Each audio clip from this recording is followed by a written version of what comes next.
What's going on, everybody? Stamp here, and welcome to the 80% of you that are sitting on your toilet right now. I hope everything works out. So, if you hear me sniffling a little bit in this video, it's probably because it's about 39 degrees outside this morning. A little chilly. It's supposed to be 75 this afternoon, and make a nice ride home though.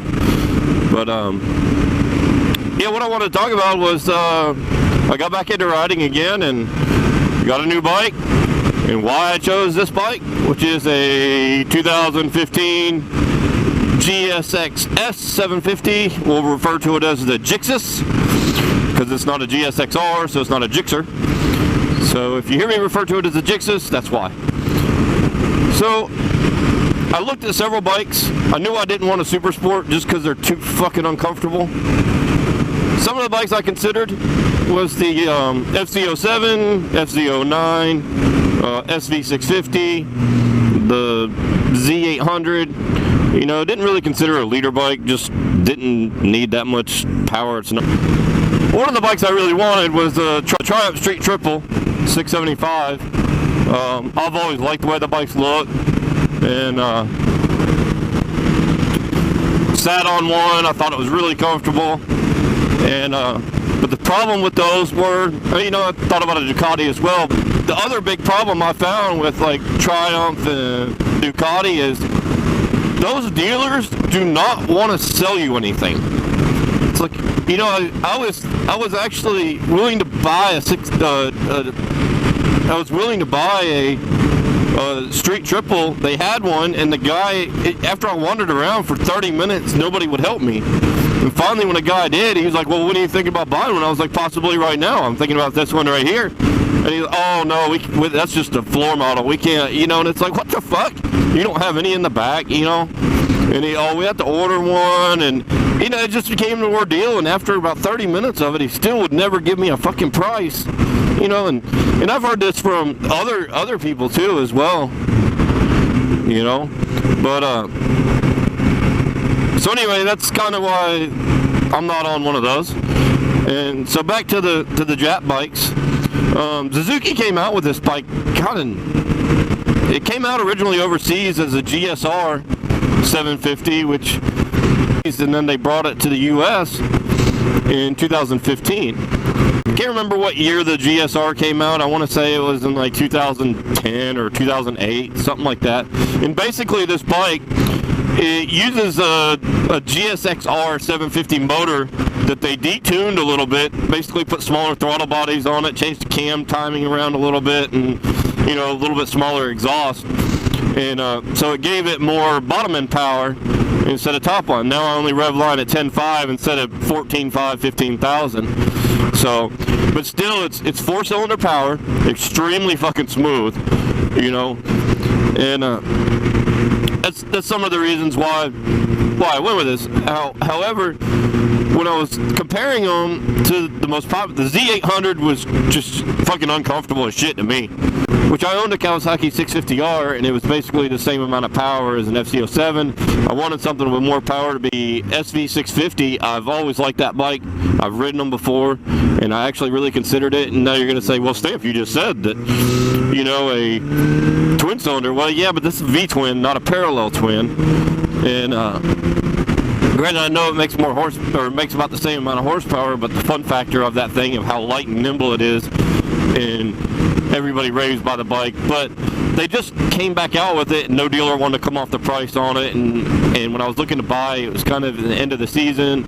I was looking for a leftover because you get a better deal on leftovers than you do current year models, so that's why I ruled out the SV650. So now I compare this to the fz09, and the fz09, great bike in its rights, got no complaints, but however, for me, was fly-by-wire throttle, digital gauges. I hated how the cluster is mounted over here instead of directly in front of you. And to me, a big thing is, I absolutely love a fucking needle gauge. Call me old school, call me what you want, call me, oh, you're out of technology. I don't give a shit about that. I don't like a graph telling me how many RPMs. I like to see a damn needle move up and down, an analog needle.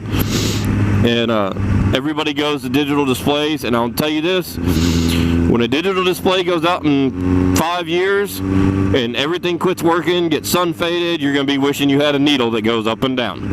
And also, the other thing is the fly-by-wire. The whole fly-by-wire thing I am not a fan of. I want a cable push and pull throttle that's been around since, 1937 or whenever the hell it was invented. But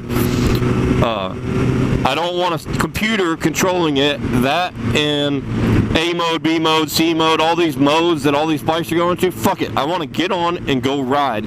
If I want to pop a wheelie, I can pull the throttle and rivet. I don't have to worry about what fucking mode I'm in. Same thing with all the traction control and all that shit. If I can't handle the fucking bike, I shouldn't be on it to start with.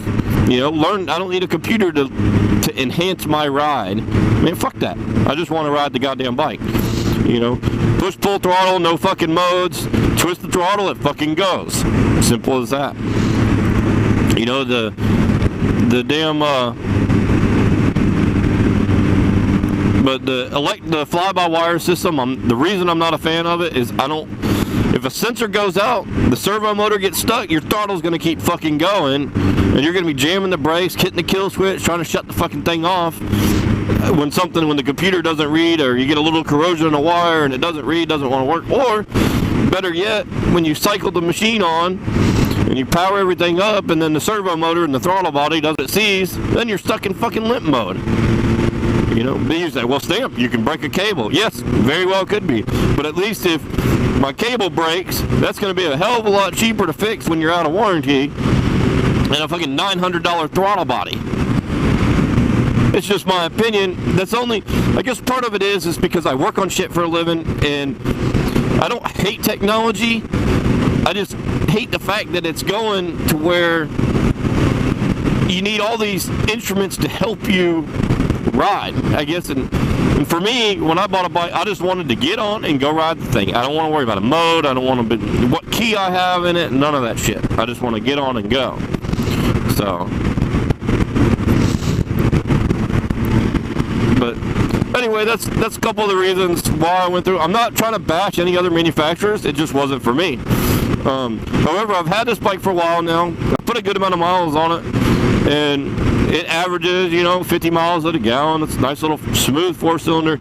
I've heard people about the bike talk about how it has vibration. I have not felt any vibrations in it. It is completely smooth, and I gotta say how slick the gearbox is. The gearbox is so slick in this thing. It is so smooth. And overall, I mean, I couldn't be not happier with it. It's a great bike. And also, some of the other things that I've read is when I was looking at the bike, that some people complained that it's a detuned GSX-R motor. It should have tons of power. I mean, I think the bike makes, if I'm not mistaken, I think it makes around 103 horsepower, or right around 100 horsepower. But it's more than enough on a 440-pound bike. It's not that heavy. But the people that complain about the bike doesn't have enough power because it doesn't stand straight up, but like some of the other torque monsters, when you say, well, it's a detuned, well, it's detuned to give you, so you don't have to run the bike out. You can run through a couple gears at 45 miles an hour, not stand up like a V-twin. I mean, I don't want to bash anybody else, but the critics that I've seen of it that say, well, the bike doesn't have enough low-end power. Man, it's more than enough. I mean, I don't know, the power really comes on about 6,000. I'll just cut right in front of me, dude. As far as the seating position, man, I'm pretty upright. Really fucking comfortable. My arms kind of extended a little bit. I got a little bit of bend in it, but I can easily ride it one-handed, comfortably. Not leaned over. My back doesn't bother me. I can get on this thing. So far, about the longest ride I've been on is about an hour and a half, and man, the seat could be a little cushier, but normally you just put on a set of bicycle shorts, wear underneath it to pad your butt a little bit, but other than that, I did change my levers out, different levers on it. Put Ride It levers on it. I got them off Amazon for like $40. I got a video. Just check out my channel for it. Put an M4 exhaust on it. Well, everyone, those are just kind of some of my impressions on the bike, why I bought it versus the FZs. Also, one other thing to consider too is anytime you're considering another bike, always check your insurance first, because a lot of insurance companies go by the CCs, you know, and when you jump out of one, you know, say a 700cc to a 900cc, all of a sudden your insurance is going to double. So just keep that in mind. Always check that before you buy a bike. And yeah, go ahead and hit that thumbs up button. If you didn't like the video, hey, you clicked on it. You could have stopped at any time. And for everybody, the 80% of you that are on your toilet, I hope it all worked out for you. And hey, I'll see y'all next time. Thanks for watching.